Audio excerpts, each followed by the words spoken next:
निम्नलिखित संख्याओं को अभाज्य गुणनखंडों के गुणनफल के रूप में व्यक्त करना। गाइस, इससे व्यक्त करने से पहले मैं आपको विभाज्यता के नियम के बारे में कुछ बताना चाहता हूँ। कुछ छात्र इसके बारे में जानते होंगे पहले से, जो नहीं जानते उनके लिए ये वीडियो लाभदायक होने वाली है। ये मैं पहले से ही लिख के बैठा हूँ, क्योंकि अभी स्टार्टिंग में वीडियो बनाने में दिक्कत आ रही है। जैसे जैसे समय बीतेगा वीडियो और अच्छी होती चली जाएंगी। तो अब हम सीखने वाले हैं 2 से 5 तक के विभाज्यता के नियम।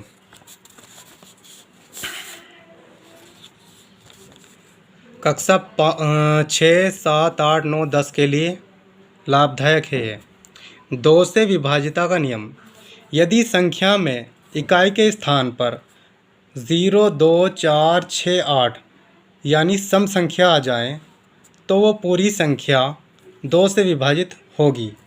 एग्ज़ाम्पल के तौर पर है 20, 22, 26, 28, 98, ये सभी संख्या 2 से विभाजित होगी। अब आ जाते हैं 3 से विभाज्यता के नियम के लिए। यदि संख्या का योग, जो भी संख्या दे रखी हो उसका योग 3 से विभाजित हो जाए तो संख्या 3 से विभाजित हो जाएगी। जैसे दे रखा है 12, 59, इन सभी संख्याओं को जोड़ेंगे तो टोटल 3 और 6, 9, 9 और 9, 18, 18 को 3 से काटेंगे तो 6 से कट जाएगा। इसी प्रकार ये संख्या 3 से विभाजित होएगा इनका योग, तो ये पूरी संख्याएं जो है 3 से विभाजित होंगी। इसके साथ अब चलते हैं हम 4 से विभाज्यता का नियम। यदि संख्या के अंतिम 2 पद 4 से विभाजित होते हैं तो पूरी संख्या 4 से विभाजित होगी। एग्ज़ाम्पल के तौर पर 28, 48 दे रखा है, उसके लास्ट के 2 पद 4 से विभाजित हो जाएंगे। इसके साथ ही 280 दे रखा है, उसके लास्ट के 2 पद 4 से विभाजित हो जाएंगे। 88, 84 दे रखा है, इसके लास्ट के 2 पद ये भी 4 से विभाजित हो जाएंगे। तो ये पूरी संख्या 4 से विभाजित हो जाएंगी। अब आते हैं हम 5 से विभाज्यता का नियम। 5 से विभाज्यता के नियम।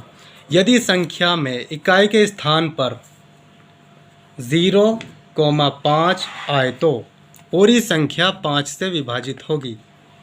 जैसे एग्ज़ाम्पल के तौर पर 505, इसके लास्ट के पद में क्या है 5 है, तो ये पूरी संख्या 5 से विभाजित हो जाएगी।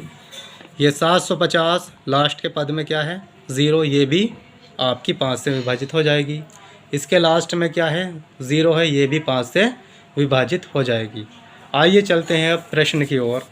प्रश्न है हमारा, निम्नलिखित संख्याओं को अभाज्य गुणनखंडों के गुणनफल के रूप में व्यक्त कीजिए। संख्या दे रखी है 140, 156, 180, 170। ये मैंने पहले से ही हल कर रखे हैं क्योंकि वीडियो बनाने में दिक्कत आ रही है गाइस।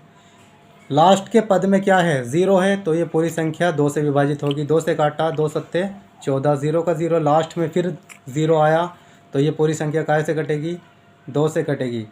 2 तिया 6, बचा 1, 2 पंजे 10। फिर ये लास्ट के पद में क्या है 5 है, तो 5 से कटेगी। 5 सत्ते 35 और 7 का ना 7। तो 40 के अभाज्य गुणनखंड क्या है हमारे गाइस 2 आया है, गुणा 2 आया है, गुणा 5, गुणा 7 और 1। इसी प्रकार 156 को हम कितने से, लास्ट का पद क्या है 6 है, तो ये भी 2 से विभाजित हो जाएगी। 2 से विभाजित करेंगे 2 सत्ते 14, 2 सत्ते 14, बचा 1, 2 अट्ठे 16।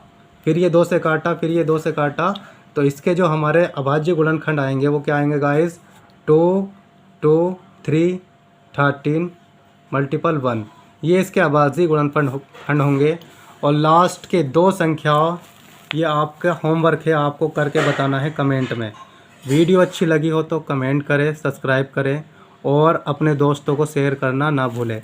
इन दोनों संख्याओं का आंसर आप कमेंट बॉक्स में सेंड कर सकते हैं। Thank you for watching.